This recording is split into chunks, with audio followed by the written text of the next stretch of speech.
Coucou tout le monde, j'espère que vous allez bien. On se retrouve aujourd'hui pour faire ensemble un look d'automne. Donc voilà, on va faire aujourd'hui un look dans cette teinte orangée. Enfin, vous voyez le résultat. C'est vraiment ce dont on a, enfin moi en tout cas, ce dont j'ai envie pour le moment. Donc voilà, on va faire ça ensemble aujourd'hui. Et l'idée de cette vidéo, c'est aussi de réutiliser des produits que je vous ai présentés ces dernières semaines pour vous donner un avis peut-être encore plus précis que celui que j'ai déjà pu vous donner, pour aussi me permettre de faire un deuxième look avec certaines palettes parce que ça parfois ça me manque. Et aussi pour ne pas tout le temps avoir des nouveautés. Donc voilà, aujourd'hui on va réutiliser des produits que je vous ai présentés tout récemment, mais ça va me permettre d'abord de faire un deuxième look avec cette palette que j'adore et de vous reparler encore plus précisément de certains produits que je viens de vous présenter. Donc voilà, si vous avez envie de voir quels produits j'ai utilisés et comment j'ai fait ce look-ci, eh ben restez avec moi. Voilà ce qui se passe quand on filme trop tôt le matin et qu'on n'a pas ses idées bien en place. On filme sans micro. Donc, heureusement, je m'en suis rendu compte assez tôt. Et donc, voilà, je recommence. Et donc, j'avais commencé par vous dire que l'idée aujourd'hui, c'était d'abord de faire un look d'automne. J'ai sorti mon chemisier le plus automnal. Et de réutiliser des produits que j'ai utilisés ces dernières semaines avec vous, histoire de vous en reparler une seconde fois, de vous peut-être repréciser mon avis, surtout au niveau des palettes, de faire un deuxième look. Au niveau des palettes, j'ai souvent envie de vous proposer deux looks. C'est pas facile pour moi de le faire en une vidéo parce que j'ai les yeux très sensibles, vous le savez, et qui supportent mal un démaquillage, remaquillage sur une même journée. Donc voilà, ici c'est vraiment cette idée-là, et on va aller aujourd'hui autour du thème de l'automne, cette saison, et je vais réutiliser la palette de chez Pat, la Mothership Mega Celestial Odyssey. Je vous rapproche et on continue mon make-up des yeux. Donc, j'ai déjà commencé, heureusement je n'ai fait que ma teinte de transition, j'ai utilisé cette teinte-ci, ici, et j'étais en train de l'estomper quand je me suis rendu compte de la cata. Et voilà, et donc je vous disais, ici par exemple, j'en ai appliqué trop, un petit peu. Mais par contre, même si, voilà, c'est des fards qui sont ultra pigmentés, ils s'étirent super bien, ils se travaillent super bien, ils s'estompent super bien. Donc voilà, ça c'est super sympa. Et comme ici, c'est un petit peu trop prononcé, je prends un pinceau propre, c'est un pinceau de chez Primark. Et voilà, je vais un petit peu estomper avec ça et comme ça l'excédent reste sur le pinceau. Ensuite, je vais prendre le lumineux orangé qui est juste là, au doigt. Et je vais l'appliquer sur toute la paupière mobile. C'est ça que j'adore avec les fards de chez Pat, c'est que c'est un peu comme les fards de chez Natasha Denona. On peut avoir confiance, quoi. On sait qu'on va les appliquer et directement ça va rendre quelque chose. Là, je me vois dans le retour, ça a l'air orange fluo. Bon, c'est pas le cas chez moi, c'est bien orangé, hein, mais c'est pas fluo non plus. Ensuite, pinceau E25 de chez Sigma toujours. Je vais venir prendre la teinte qui est juste là, un beau marronné mat, et je l'applique sur mon coin externe. En fait, ça, ce sont des teintes que j'ai pas encore utilisées dans la palette. J'avais utilisé les verts avec vous. Toute seule, j'ai utilisé des roses, c'était très joli aussi, alors que je suis pas fan des make-up roses. J'avais utilisé aussi des choses plus nude, j'avais vraiment fait un truc ultra simple un jour. J'ai déjà testé aussi le bleu canard ou vert canard, je sais jamais si c'est bleu ou vert canard. Bref, cette série-ci, enfin cette série-ci, non, cette teinte-ci, je les avais pas encore utilisées. Cette teinte est super jolie, elle a un petit côté un petit peu crémeux. Elle est d'ailleurs très peu poudreuse, même dans la palette, elle est très peu poudreuse. Alors avec un pinceau plat Morphe JH41, je vais venir prendre ce marronné-ci, ici qui est un marronné lumineux, et je vais l'appliquer vraiment sur la liaison entre l'orange et le marronné du coin externe. Et ensuite, tout petit plat JH42 de chez Morphe toujours, je viens prendre le doré qui est là, que je vais appliquer en coin interne. Par-dessus l'orangé. Ça, c'est super joli, ça. Cette teinte est super belle. Voilà, je fais un ras de cils et on passe au teint. Alors, en base, j'ai eu envie de réutiliser la Charming Escape de chez Kiko. Je viens de vérifier qu'on la trouve toujours parce que chez Kiko, enfin voilà. C'est une base que j'aime beaucoup. Et c'est vrai qu'en fait, je vous en ai plus jamais parlé. Et elle a un côté rafraîchissant qui est ultra, ultra agréable. Et les fonds de teint se comportent super bien par-dessus. Et je pense, alors ça, j'ai pas regardé, mais à mon avis, elle doit être en promo, hein, puisque c'est une collection maintenant un petit peu plus ancienne. Si elle l'est pas, ça ne saurait tarder. Mais c'est vraiment une base très agréable, très hydratante. très confortable en fait, c'est ça, c'est une base super confortable. Donc si vous venez appliquer par-dessus un fond de teint mat, ça va vraiment être le bon combo. Ensuite en fond de teint, j'ai envie de réutiliser avec vous mon chouchou de ces dernières semaines, le All Matte Shine Control de chez Catrice. Fond de teint à mini prix, mais maxi résultat. Je l'adore vraiment ce fond de teint. Et je l'applique avec mon éponge ELF. Là aussi, en petit prix, les éponges ELF sont absolument top. J'en avais eu une juste avant celle-ci qui, je sais pas, elle était bizarre. Je crois que j'en avais eu une d'un lot un peu différent, mais ces éponges sont, je crois qu'elles coûtent 6 € et vraiment elles sont super. Donc, si vous passez une commande chez ELF, ça vaut la peine de les tester. Moi, je fais toujours un stock et voilà, ce fond de teint. Je l'aime toujours autant. Il a un rendu mat, mais un mat un peu velouté, si vous voyez ce que je veux dire. Pas un mat carton ou asséchant ou quoi que ce soit, c'est juste un fini, un petit peu velouté. Et il s'étire, enfin voilà, les fonds de teint de chez Catrice, honnêtement, ils sont...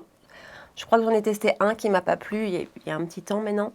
Mais ils sont vraiment, vraiment excellents. Ils s'étirent super bien. Celui-ci a une tenue super bonne aussi. Niveau du contrôle de ma brillance, il est efficace. Alors je dois quand même toujours poudrer en journée parce que vous savez que j'ai vraiment la peau vraiment grasse. Mais plus tard qu'avec un autre fond de teint. Donc voilà, je le trouve vraiment super. Si vous arrivez, c'est toujours ça la difficulté avec Catrice, c'est de mettre la main dessus. Il y a différents sites qui revendent la marque. Il y a Notino, il y a Maki Beauty, il y a Nocibé maintenant en France. Chez nous en Belgique, il y a Kruidvat qui est... je pense l'endroit le plus facile pour se procurer la marque. Il y a vraiment plusieurs endroits, mais le plus difficile, c'est de trouver du stock, de trouver la bonne teinte. Voilà. Ça, c'est malheureusement le petit bémol. Mais pour le reste, voilà, je le trouve magnifique. J'ai la teinte 015. Ils ont changé, je pense, les teintes parce qu'avant 015, c'était pas ça. Donc, c'est Cool Vanilla Beige et c'est juste nickel. Alors, en anti-cerne, j'ai ressorti un anti-cerne dont je vous en ai parlé une fois dans une vidéo. Je crois que je vous l'ai rementionné en top et flop, mais je l'ai pas réessayé avec vous. Et je l'aime vraiment beaucoup, je l'utilise vraiment. Il fait partie de mes favoris du moment et pourtant, j'ai beaucoup de favoris d'anti-cerne. Donc, voilà, j'avais envie de le ressortir. C'est le Messauda One Stroke. Je vais vous le remettre d'un seul côté. Quand je l'avais testé avec vous en vidéo, je vous avais dit que pour moi, son bémol, c'était que la tenue n'était pas excellente et que je voulais pas le poudrer. Et finalement, en fait, quand j'ai fini de fixer mon make-up avec mon spray de finition, je repasse mon éponge sur laquelle il y a je suis venue tapoter, donc il y a un petit peu de spray. Je le repasse sur mes cernes et c'est nickel. Franchement, c'est super. Et voilà son rendu. C'est quand même vachement efficace, c'est vraiment bien. C'est une texture crème, mais pas mat, donc avec un fini qui n'est pas mat, qui est plutôt lumineux. La couvrance, vous voyez, je trouve qu'elle est vraiment belle. Il s'étire super bien et voilà, vraiment, c'est un anti-cerne petit prix, mais Sauda, on est dans des petits prix. Et je vous le conseille, franchement, il est génial. Et ça aussi, c'est une des raisons pour lesquelles j'ai envie de temps en temps de vous refaire des vidéos dans lesquelles je réutilise les produits. C'est que parfois, les premières impressions qu'on a sont pas toujours les bonnes. On peut avoir certaines impressions sur des produits, spécialement les produits teint, fond de teint, anti-cerne et tout ça. Mais il suffit qu'on ait fait un mauvais combo de soins ou qu'on soit dans un mauvais jour, ou enfin voilà, ça arrive. Et finalement, après, notre avis change un petit peu. Et sur celui-ci, j'avais vraiment les 2 premières fois où je l'ai utilisé, cette impression d'une mauvaise tenue. Et puis finalement, depuis que je l'utilise en faisant comme je vous ai dit, ça se passe super bien. Et voilà, et je le trouve très beau. Donc, c'est vrai que là aussi, je trouve que parfois, ça vaut la peine de revenir sur certains produits. Donc voilà, celui-ci, je l'aime beaucoup. Je ne sais pas ce que vous en pensez. On va terminer le make-up des yeux. Je reprends ma palette et on va rien faire de sorcier. Comme d'hab, je vais reprendre ma teinte qui est là, qui était ma teinte de transition ultra pigmentée. Et je vais l'appliquer tout le long du ras de cils. Garde le même pinceau, je ne vous ai pas dit lequel c'était, c'est le E36 de chez Morphe et le marronné qu'on a utilisé en coin externe. Petit peu et je le mets là aussi en coin externe. Oh là là que c'est pigmenté. Ensuite, JH43 de chez Morphe et je vais reprendre mes 2 lumineux, donc l'orangé que je vais mettre sur tout le long et le doré que je vais appliquer plutôt sur le coin interne. Et voilà, j'ai oublié de vous dire, en crayon pour faire un trait de liner, j'ai utilisé ceux de chez Charlotte Tilbury, les doubles embouts, le côté mat pour le trait de liner, et je viens d'utiliser la teinte plutôt bronze en muqueuse inférieure. Alors, on va passer au mascara, et là, le mascara aujourd'hui, là aussi, je vous en ai parlé qu'une fois, et pourtant il est très chouette, et je l'utilise, je tourne avec le Pat McGrath, avec le dernier Kiko de la dernière collection, Precious Rituals, et celui-ci. Donc c'est le Tarte, le Surfer Curl. Et je vais rapidement l'appliquer. Et voilà son rendu sur un œil. Il a peut-être un côté moins intense que le pâte, quoique, mais il est super facile à appliquer. Et alors, il a cette texture un petit peu sèche, entre guillemets, pas trop liquide, en tout cas pas trop humide. Et entre cette texture-là et les poils de la brosse, qui viennent vraiment accrocher les cils, je trouve qu'il est super facile d'application, il fait pas de poquet. Enfin voilà, je le trouve très chouette et c'est vrai que j'ai plus eu l'occasion de vous en parler. Donc je l'applique rapidement de l'autre côté. Je vais rapidement poudrer mon teint avec la poudre de chez NYX. Voilà, là, j'ai hésité, hein, j'ai failli utiliser la Catrice et puis je me suis dit non, on va un peu arrêter avec la Catrice. En tout cas, moi, je l'utilise, c'est vraiment celle que j'utilise tous les jours, mais ici, j'avais envie de vous parler d'une autre. Et en même temps, celle-ci, je l'aime beaucoup, je la trouve assez sympa. Voilà, elle floute bien, elle a un joli rendu, elle matifie correctement. Donc c'est vrai que j'utilise en alternance la Catrice et celle-ci. Je la terminerai sûrement, je la rachèterai pas par contre, mais voilà, elle est pas mal. Alors en bronzer, j'ai envie de réutiliser celui de chez Kylie. Là aussi, je vous l'ai montré qu'une fois et pourtant, qu'est-ce qu'il est beau. Donc j'ai la teinte kaki et la teinte... En fait, tout est beau dans ce bronzer à part le packaging, que j'aime pas trop. Mais sinon, tout est beau. La texture de la poudre qui est hyper fine et qui a vraiment ce rendu fondu. Donc dès qu'on l'applique sur la peau, vraiment, elle se fond, reste. C'est très chouette. Et la teinte est juste superbe. Donc c'est la teinte sans kaki. Et je l'applique avec un pinceau Juno Co que j'ai trouvé chez Beauty Bay. Je ne sais pas s'ils les ont encore. Et la teinte de cette poudre est juste, mais vraiment hein, idéale quoi. Elle est ni trop chaude, ni trop froide, elle est juste parfaite. Par contre, c'est extrêmement poudreux dans le boîtier, dans le pan.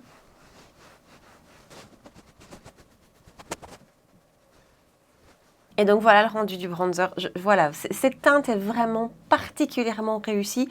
La poudre aussi, tout est vraiment, comme je vous ai dit, tout est beau dans ce bronzer. Et c'est vraiment un produit que j'aime beaucoup utiliser et avec lequel on se loupe jamais en fait. Parce qu'au niveau pigmentation, au niveau intensité, c'est juste comme il faut.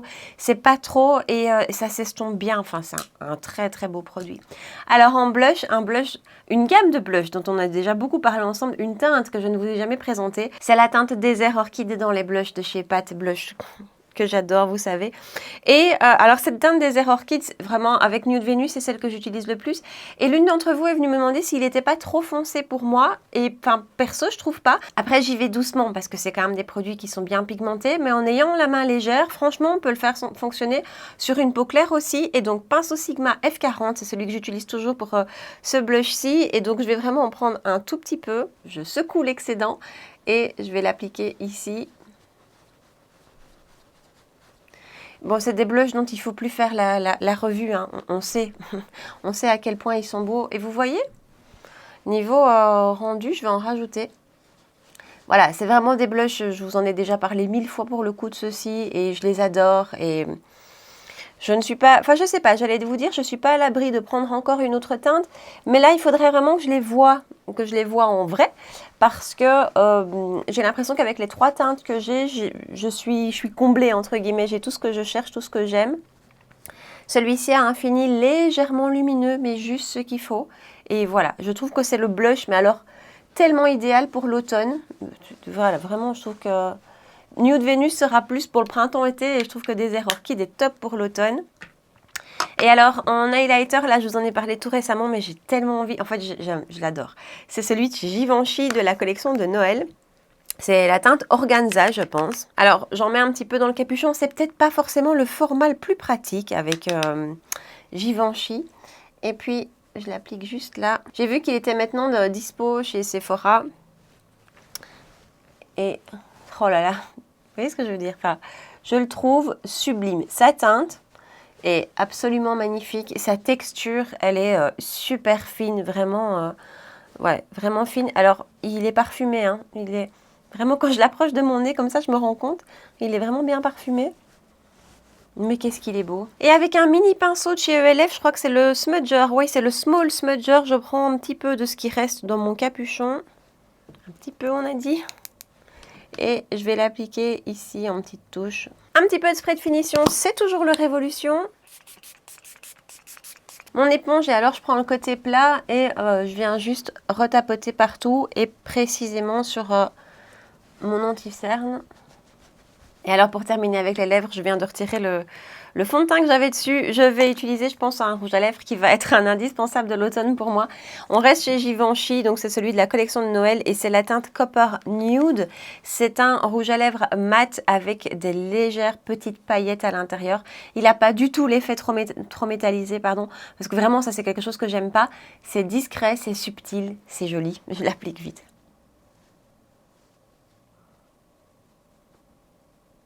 Et donc voilà son rendu, c'est une teinte, même si elle est soutenue, parce qu'elle est quand même relativement intense, qui je trouve va avec plein de choses. Je ne savais pas très bien comment associer ce make-up-ci, parce que je voulais pas quelque chose de trop rouge, je voulais pas quelque chose de trop nude malade non plus.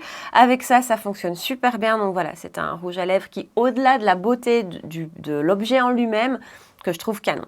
Et donc voilà pour mon look d'automne. J'espère que cette vidéo vous a plu, que vous avez passé un bon moment avec moi et j'espère que cette idée de vidéo dans laquelle je réutilise certains produits que je viens de vous présenter mais pour vous donner un avis peut-être encore un peu plus construit, pour vous proposer un deuxième look avec les palettes, enfin voilà. J'espère que tout ça vous a plu, donc partagez-moi ici en bas dans les commentaires votre avis, dites-moi ce que vous en pensez.